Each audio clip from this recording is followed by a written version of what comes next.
Hey guys, I know I haven't been posting on the page as much lately, but tomorrow being the first official day of fall, I just wanted to post a little video here to calm everybody in case you're thinking that there's going to be an extreme amount of cold coming, just because that fall's starting and our temperatures start to go downhill from pretty much a couple weeks ago to all the way through winter.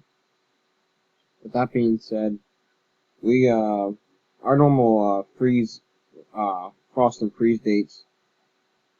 We still have like a month, as you see here with this image. Um, we still got about a month to our first actual freeze, on average. I mean, some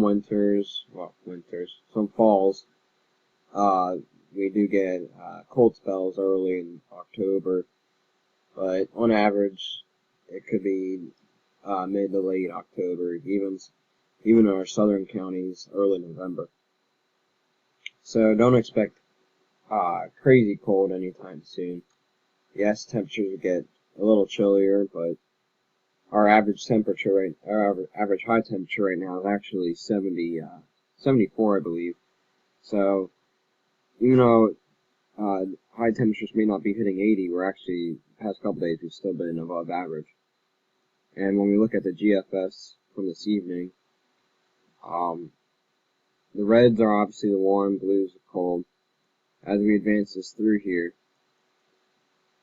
um, you can tell the Reds stay over us for a majority of the week ahead here. Here's Sunday. All this red, I mean, warmer than average temperatures.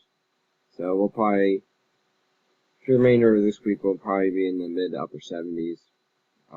I don't think we'll touch 80, maybe in isolated locations towards the PA Maryland border. But let's just advance this here.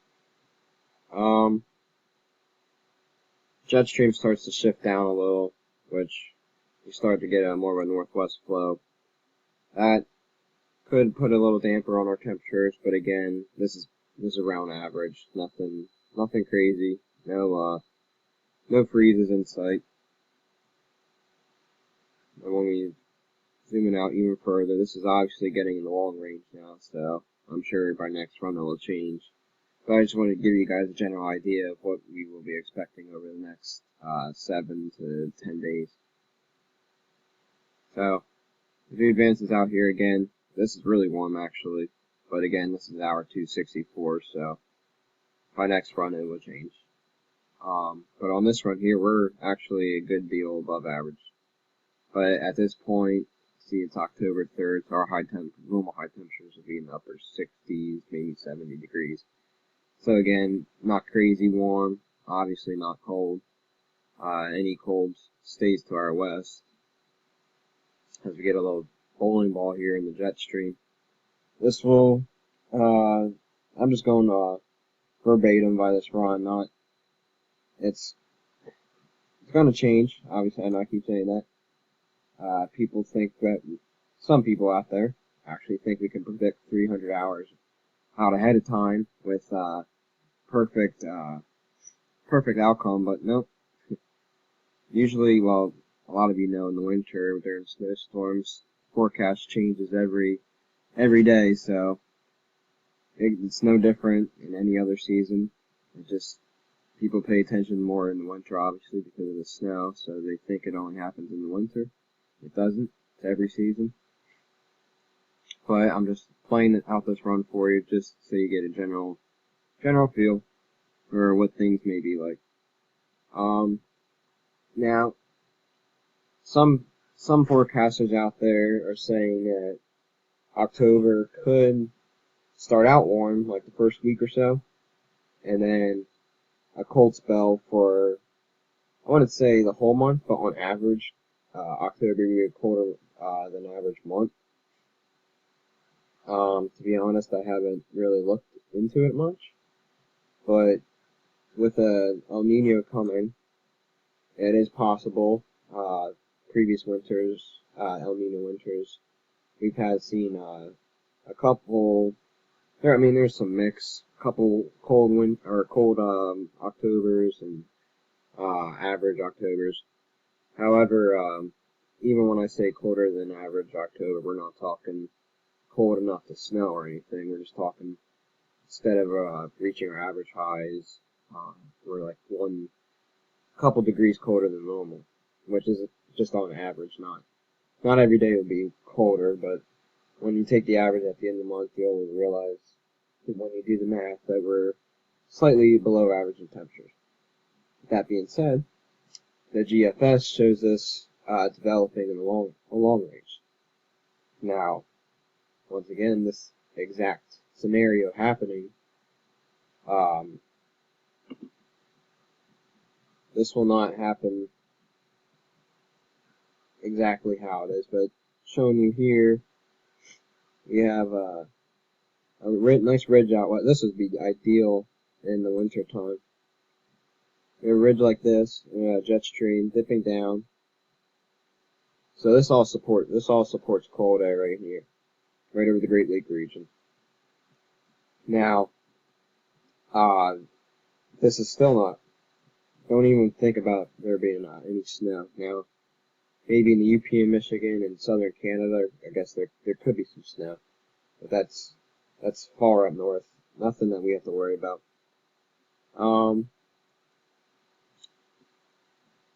When we let's see, not much of this side. This then lifts out here.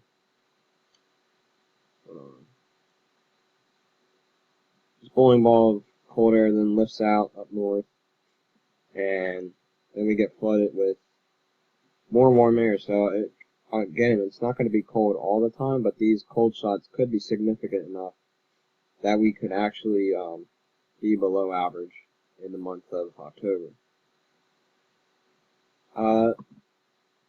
Now, when it comes to snowfall, I know some of you may remember several years ago, in 2011, we had what was known as Snowtober. I can't say obviously that that's not going to happen this year, but the chances of that are so that was such a rare scenario. Everything kind of fell in place, so don't get your hopes up for any snow. Now as we head into November, that could be a different story. But anyways, when the next post will probably be, well, I'll probably post a couple things here and there up until this point, but I'll be having my first look into the winter come October 5th.